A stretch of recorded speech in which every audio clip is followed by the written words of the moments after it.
Good morning, it's meteorologist Michael Fecka. Welcome back to the 8:30 a.m. streaming show we do here every day, Monday through Friday. We'll start off with a look at your forecast, and then we'll transition over to a look at your top news headlines for the day with Mitch. So you don't want to go anywhere, so you don't miss a beat on news and weather. But let's get started here with a look at our headlines. So in terms of the weather, it is going to be another sunny and crisp day ahead of us for our Thursday. Honestly, one of the more fall-like days we've had in quite some time. It is cool and refreshing, but we will start to warm back up getting into this weekend and into next week. And then it also looks like we're going to be pretty dry throughout this entire duration here, so not a lot of opportunity for rainfall within the next week or so. But looking at our current temperatures, it was a chilly start. A lot of us started out in the upper 40s to low 50s. Many of us are still there, but now we're starting to see some of those mid 50s pop up, like in Henderson, 55 degrees right now, 52 in Evansville. The cool spot on the map seems to be 45 degrees down towards Greenville. But even with that ample sunshine today,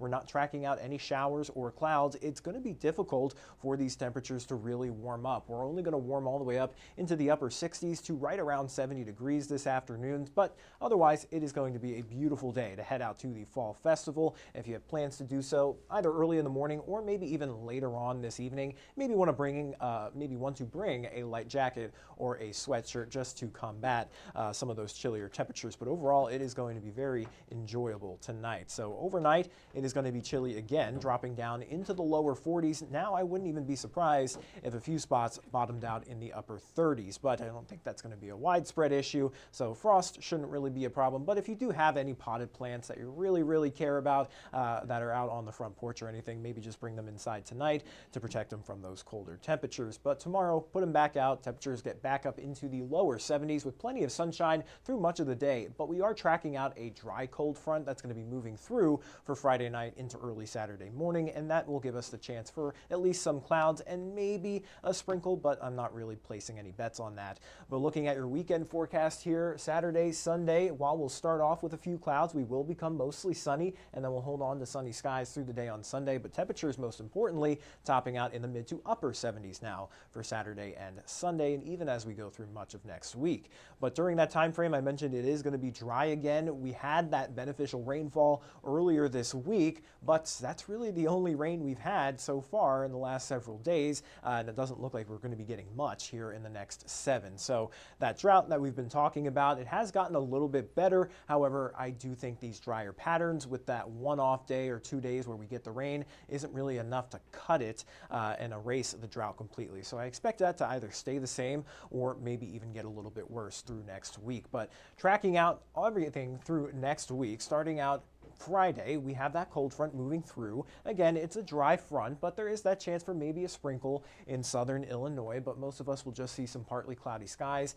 into early Saturday morning, and then we'll dry out through or clear out through the day on Saturday, and we'll hold on to the sunny skies through Sunday. And then as we get into the start of next week, we're going to be kind of caught in between two areas of active weather, one on the East Coast and then one off to our west with just some showers. I don't think we're really going to see anything move through here, but we could get grazed by maybe a sprinkle or two, especially in southern Illinois on Monday. But it does look like we'll stay dry Tuesday, Wednesday, even into Thursday of next week. So looking at our rainfall forecast, the amount of accumulation we can expect, pretty much zero here. There's not a whole lot of opportunity. Again, there is some shower chances off to our west where they could pick up a few tenths of an inch, but nothing really impressive outside of our area or within the tri-state here for the next 7 days. And we're also going to continue to be warm here. We're going to start to warm up this weekend, even though we're below average for today. We will top out in the mid to upper 70s starting Saturday and Sunday, and that will likely even continue through much of next week. So while we'll top out at around 80 Monday, we'll hold on to the upper 70s through at least Thursday. Those overnight lows only hanging out in the mid 50s, which is still above average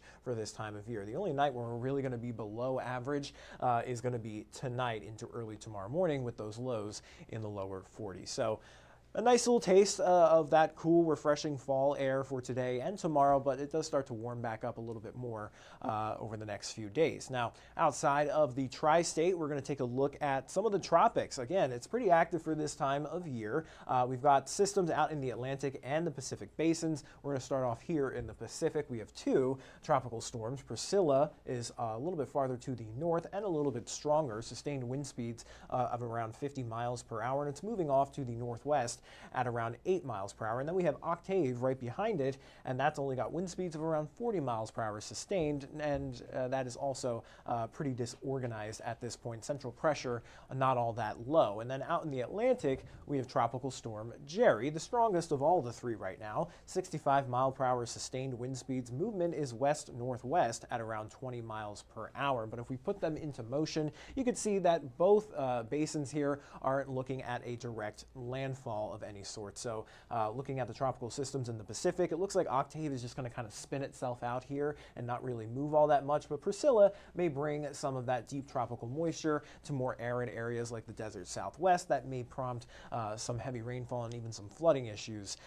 down out that way for the next few days. But Jerry, that is expected to kind of curve really close to Puerto Rico and some of the Caribbean islands, but it is going to head northward and then out into the open waters of the Atlantic. So that's not really expected to make a direct landfall here in the U.S. either. So that is all great news for us. Now, in terms of any hazards here for the next 8 to 14 days, not really slated for any here in the tri-state. It looks like some active storm patterns may be getting going across the East Coast. They're picking up on maybe some high winds and heavy rainfall, getting into nor'easter season for folks in New England. And then off to our south, it looks like still drier weather through Louisiana, Texas, and Mississippi, causing some rapid drought conditions as well. But here in the tri-state, more of our typical status quo here, staying on the drier side, temperatures hanging out mostly below average today and tomorrow, but then popping back up above average as we get into next week. I'll go ahead and take this full screen so you guys can get a better look at it. We will warm up to around 80 on Monday, but going through the next 7 days,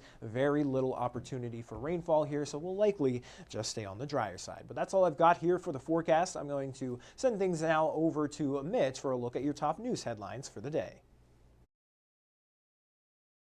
Stay informed on your local news and weather throughout the day by watching the 14 First Alert streaming shows. At 8:30 a.m., get your First Alert forecast to plan the day ahead and catch up on the news that happened overnight with the 14 News Sunrise team. In the afternoon, get the latest headlines, forecasts, and a preview of the stories we're working on with the 14 First Alert streaming show at 2:30. And get an in-depth look at the 14 First Alert forecast so you're ready for the next big thing with the 14 First Alert weather show at 9 p.m. Watch the 14 First Alert streaming show that fits your schedule and works best for you. Streaming on your phone by downloading the 14 News app and the 14 First Alert weather app. On your smart TV by using the 14 News streaming app. And stream anytime on Facebook, YouTube, or on 14news.com. Stay connected and stay informed by watching the 14 First Alert streaming shows on your favorite streaming devices.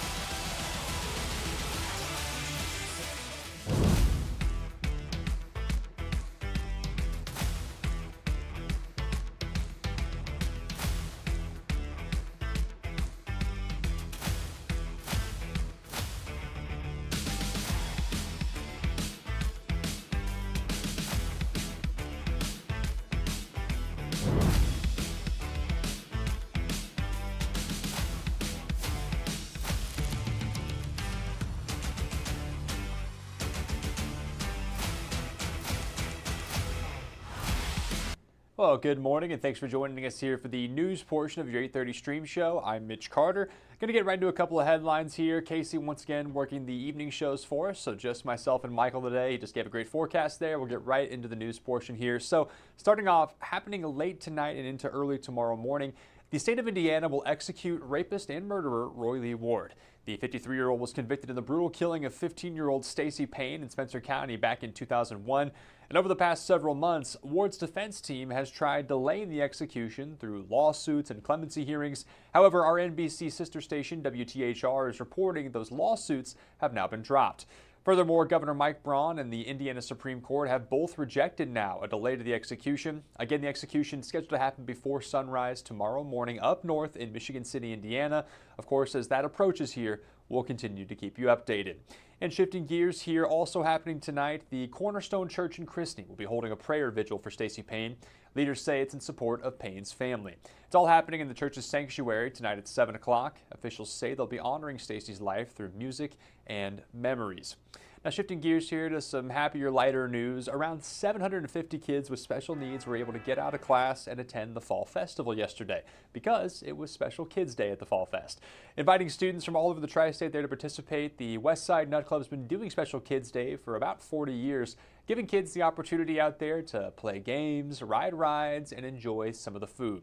A local teacher we spoke with said the day helps students get out and experience new things. The experience of it all is absolutely wonderful to them. They're learning social skills and, and many other things. So just being able to see that there's more going on and that they can be a part of anything. Oh, for a full look at all of our Fall Festival coverage so far, you can of course visit 14news.com. Speaking of the Fall Festival, got a look at today's Fall Festival schedule. Coming up here at 10 o'clock this morning, half-pot booths open up all along West Franklin Street. As a reminder here, you can also buy your tickets online as long as you're in the state of Indiana. We've of course already passed that $1 million mark, and it is just continuing to climb here as our Thursday goes on. You've got Shelley Long and Stephen Anthony at 11 o'clock on the Bossy stage.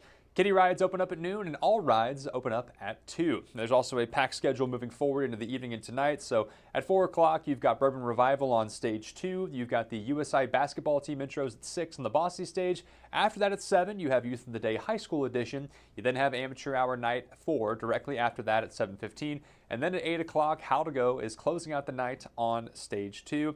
As a reminder there, most things wrap up about 10 o'clock. They shut down the booths there and the rides. So on track for another great day there at the Fall Festival. Right now it's 8:41 here. Like I said, you just heard Michael's weather forecast. Very comfortable, kind of fall-like out there. Even chilly this morning and looking ahead to the next couple of mornings here. But should be a great Thursday out there, including a great Friday, just in time for a great weekend. For those joining us here, it's 8:41, coming up on 8:42. Thank you for popping in with us here this morning. Please enjoy the rest of your day. Have a good one, and we'll see you back here bright and early tomorrow. Take care.